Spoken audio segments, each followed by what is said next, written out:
마켓 키워드 시간입니다. 김종효 전문위원과 함께 이야기 나눠보겠습니다. 안녕하십니까? 네, 안녕하십니까? 네, 어떤 키워드 갖고 나오셨나요? 네, 아무래도 FOMC 회의가 있었습니다. 우리 시장은 휴장이었지만 국제금융시장에 어떤 영향을 주었는지 네. 또 이것이 전체적인 시장 전략상 어떤 변화를 가져오게 될지를 살펴보도록 하겠습니다. 네.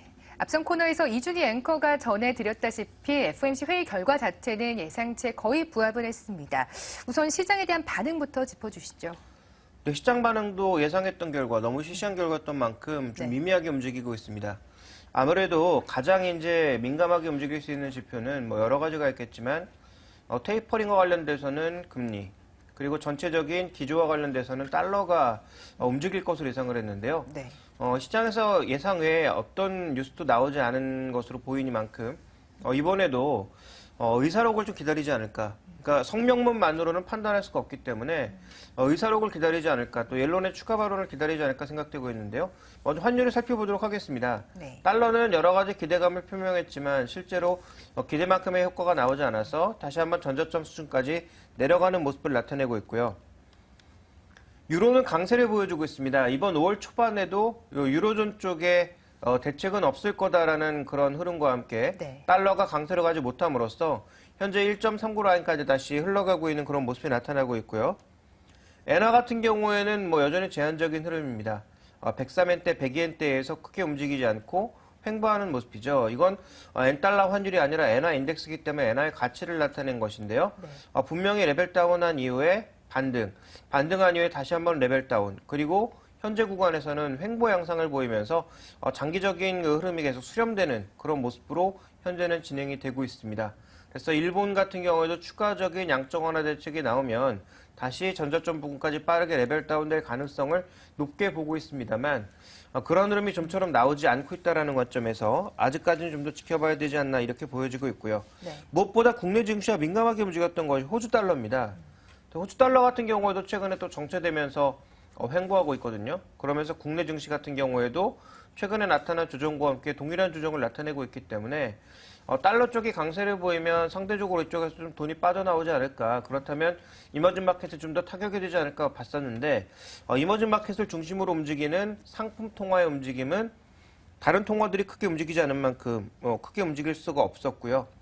테이퍼링이 지속적으로 진행되면서 미국채 수익률 같은 경우에는 변동성을 주었지만 여전히 제한적인 범위 내에서 움직이면서 전체 금융시장의 변동성은 굉장히 제한적인 양상이었다. 이렇게 봐야 될 것 같고요. 그러다 보니까 자연스럽게 빅스 같은 경우에도 단기 반등 이후에 다시 저점층까지 빠르게 내려가는 모습을 보여주고 있습니다. 최근 지수가 다우지수를 중심으로 또 S&P 500을 중심으로 더 신고가 수준까지 올라가고 있는 양상인데요. 그러면서 빅스도 가라앉는 모습이었기 때문에 전체 시장의 변동성은 예상했던 지표에는 크게 반응하지 않는 모습을 보여주었다. 이렇게 봐야 될 것 같습니다. 네. 뭐 금리를 살펴보나 변동성을 살펴보냐 환율 또 금융시장 전반적으로 봤을 때 그렇게 크게 변동성이 없었다. 굉장히 미미한 흐름이었다라고 짚어주셨는데 과연 어떤 해석이 가능한 걸까요? 향후에 어떤 점에 더 주목을 해봐야 될까요? 일단 우리가 가장 주목해봐야 될 흐름은요. 네. 지금 이 금융시장의 전체적인 해석이 결국은 예상했던 것이기 때문에 크게 움직이지 않았습니까? 네. 그렇다면 결국은 뭐 국내 증시에 미치는 영향도 제한적일 수밖에 없다라고 보고 있습니다. 조금 전에 말씀드렸던 것처럼 의사록에서 뭔가 바뀐 신호를 발견한다든지 아니면 옐런의 추가적인 뭐 의회 청문회라든지 연설이라든지 이런 향후에 나올 수 있는 발언 속에서 변화의 시점을 찾지 못한다면 현재 시장의 흐름이 그대로 이어질 가능성이 좀 높다라고 봐야 될 것 같고요. 다만 우리가 좀 살펴봐야 될 건 경제지표 흐름에 따라서 테이퍼링의 속도는 좀 바뀔 가능성도 있다. 이걸 살펴봐야 될 것 같은데요. 준비된 그림을 보시면 미국 최근의 고용시장 지표가 제조업을 중심으로 빠르게 개선되고 있는 양상이죠. 그래서 지금 파트타임은 점점 줄어들고 고용자 수는 늘어나는 모습.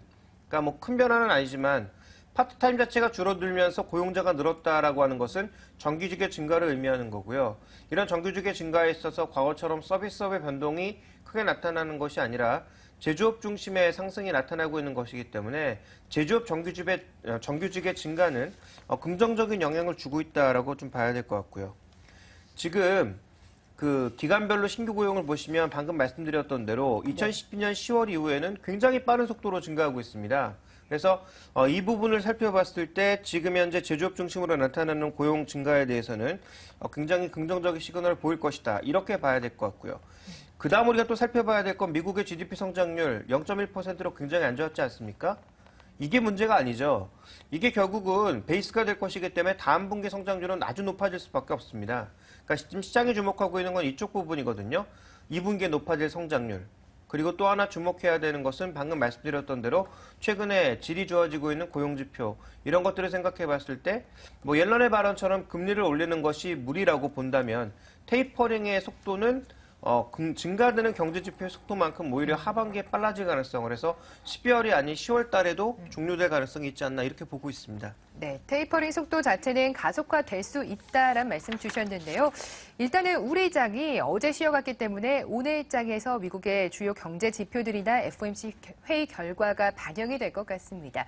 우리 시장에도 뭐 큰 영향 없이 지나갈 수가 있을까요? 네, 기존 시장의 흐름을 이어갈 것으로 판단하고 있습니다. 무엇보다 우리 시장에 영향을 미치는 것은 MSCI 사우스코리아 인덱스도 영향을 미치지만 전체 이머징 마켓 자금 흐름 속에서 우리 시장을 판단해 봐야 된다라고 보고 있거든요. 그런 관점에서 MSCI EM, 즉 이머징 마켓 인덱스들을 보시면 최근에 호주 달러와 함께 동반 조정이 나타나고 있습니다. 그래서 같은 방향성으로 흘러가고 있기 때문에 뭐 우리 시장도 최근에 약간의 레벨 다운을 그대로 이어갈 것으로 예상이 되고 있고요. 또 하나 생각해 봐야 되는 것은 외국인 수급이 결국은 이머징 마켓 쪽에서의 긍정적인 흐름을 보고 움직였다면 이것이 탄력이 둔화되는 과정에선 급격한 순매수 전환은 쉽지 않다. 이렇게 봐야 될 것 같습니다. 그래서 외국인들의 수급이 많이 들어와야 패시브 펀드, 즉 지수의 수익률을 그대로 벤치마크로 추종하는 그러한 외국인들이 늘어날 수가 있는데 만약에 이머징 마켓 쪽으로 자금 들어오는 것 자체가 제한적이라면 결국 이쪽에 들어오는 자금도 제한적일 수밖에 없다라는 거죠. 그렇다면 패시브 펀드의 영향은 미미하고 최근에 환율의 움직임도 1030원대에서는 더 아래로 내려가지 못하고 있는 형국이어서 환율을 중심으로 하는 차익거래 펀드 쪽의 움직임도 제한적일 수밖에 없다. 오히려 최근에 외국인들은 국내 주식보다는 채권을 선호하는 모습을 나타내고 있다. 이런 관점의 수급을 이해를 하셔야 될 것 같습니다. 자, 그런 관점에서 본다면 외국인 수급이 우리 시장으로 강하게 들어오지 않으니까 결국은 지수의 강세 예상하기 좀 어려울 것 같고요. 여전히 개별 종목 장세가 이어질 것이다라는 판단을 내려봐야 될 것 같은데요. 그렇다면 개별 종목 중에서 외국인들 수급이 탄탄한 종목들, 대표적으로 지금 외국인들은 그나마 사고 있는 것은 SK하이닉스나 삼성전자 같은 IT 섹터만 정확하게 골라서 표적을 삼아서 삼고 있는 모습이고요. 또 하나 우리가 좀 길게 볼 수 있는 종목군들의 하나는 바로 중국의 소비 관련주입니다. 뭐 일본도 골드니크, 지금 중국도 노동절 연휴에 따라서 국내에 들어오는 이 관광객 수가 증가할 것으로 예상을 하고 있고요. 최근에 이제 우리나라에서도 이 연휴 기간에 맞춰서 해외 쪽으로 나가시는 분들도 많지만, 제가 이제, 오늘 부산을 내려가는데, 일주일 전에 제가 표를 구했음에도 불구하고 표가 없을 정도로 이미 마감이 되어 있더라고요. 그래서 뭐 저는 일행과 따로 출발하느라고 저는 뭐 표를 구할 수밖에 없었는데, 뭐 그 정도의 상황이다 보니까 국내 뭐 여행이라든지 이런 것도 충분히 준비되어 있거든요. 그런 관점에서 관련된 종목군들이 일부 움직일 가능성 정도는 있지 않나라고 보고 있고요. 또 하나 오늘 지금 미국에서 발표된 지표 중에서 자동차 판매량 같은 경우에도 지난달보다는 조금 약간 축소되는 모습이었습니다. 연간 판매치가 1640만 대에서 1620만 대 정도로 약간의 하향 조정이 있었지만 어쨌든 작년, 재작년 대비해서 그리고 저점 대비해서 굉장히 많이 좋아지고 있는 거거든요. 그러니까 그런 관점에서 자동차 부품주들의 움직임도 상대적으로 강세를 보일 수 있지 않을까. 근데 이 자동차 부품은 현대차에 납품하고 있는 종목이기보다는 글로벌 부품사로 약진하고 있는 그런 기업들에 여전히 주목하는 것이 시장의 핵심 전략이 아닐까라고 판단을 하고 있습니다. 네. 미국의 지표 그리고 FOMC 회의 결과에 대해서 자세한 이야기 나눠봤습니다. 국내 흐름과 함께 전략까지 말씀 주셨는데요. 아무래도 외국인 수급이 제한적일 수밖에 없기 때문에 개별 종목 위주로 좀 주목을 하자는 전략이었습니다. 김종효 전문위원과 함께했습니다. 고맙습니다.